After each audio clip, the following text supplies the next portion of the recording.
कि आपने deputy CM ले लिया और तेजस्वी ने सीएम ले लिया, अल्पसंख्यकों को छोड़ दिया, जबकि आबादी उनकी ज्यादा आप लोग थे। देखिए, बीजेपी को फिक्र करने की आवश्यकता नहीं है। यही बीजेपी है जो हमारे अल्पसंख्यक भाई को कहते हैं कि हिंदुस्तान को छोड़कर आप दूसरे जगह चले जाओ। ये आज उनको डर सताने लगा है। ये बताए बीजेपी कि क्या अति पिछड़ा का बेटा, मल्ला का बेटा को डिप्टी सीएम बनाना, क्या इनके पेट में इतना दर्द है? और वो अल्पसंख्यक भाई के लिए फिक्र हम करेंगे, आप फिक्र मत कीजिए। आपके पास भी शाहनवाज हुसैन है, उनके बारे में फिक्र करिए। देश में हमारे जो इतने भी अल्पसंख्यक भाई है उनके बारे में सोचिए और उसके बारे में फिक्र कीजिए। नफरत की राजनीति नहीं कीजिए। अभी सबसे पहला मेरा सवाल है भाजपा वाले से कि क्या आपको तकलीफ हो रहा है? एक मल्ला का बेटा, एक केवट का बेटा अगर राज्य में अगर सरकार बनाता है, डिप्टी चीफ मिनिस्टर बनता है, तो आपको इतना दर्द क्यों हो रहा है भाई? आपको इतना परेशानी क्यों होता है? तो हमें तो पता है कि आपको दर्द और परेशानी इस बात का होता है कि एक गरीब पिछड़ा का बेटा कैसे राज्य में डिप्टी सीएम बन सकता है। कैसे हमने मंत्री बना तो आपने कैसे हमारे विधायक को खरीद लिया, हमको सरकार से बाहर कर दिया? पहले इस सवाल का जवाब दे।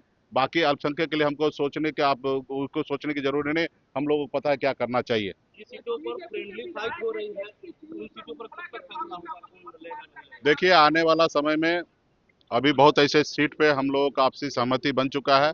वहाँ पे बहुत सारे ऐसे सीट पर हमारे प्रत्याशी नाम को रिटर्न ले चुके हैं। जैसे मेरा ही प्रत्याशी जो है बाबूबरी से बिंदु गुलाब यादव जी, वो नाम वापस ले लिए और उस चैनपुर में वीआईपी पार्टी लड़ रहे हैं, वहाँ पे राष्ट्रीय जनता दल वो अपना नाम वापस करेंगे या समर्थन दे देंगे। तो कुल मिला के हम लोगों का गठबंधन में सही है। 2-4 सीट है, आने वाले समय में उसको भी हम लोग दूर कर लेंगे। आज प्रधानमंत्री नरेंद्र मोदी कर्पूरी ग्राम जा रहे हैं समस्तीपुर, क्या दलित वोट बैंक का साथ में वही?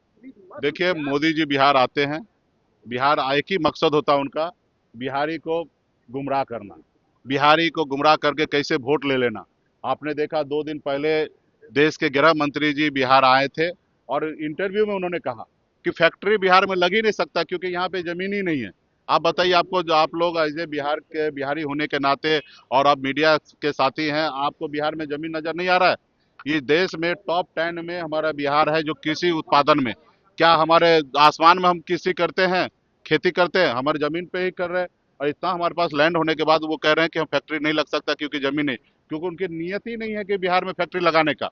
उनकी नियत है कि बिहार के हर एक युवा जो है वो अपनी जवानी और अपने बुढ़ापा जो है दूसरे प्रदेश में जाके कटाए, गुजरात में जाके मजदूरी करते रहे। तो ये खास करके भाजपा का चाल चलित्र है।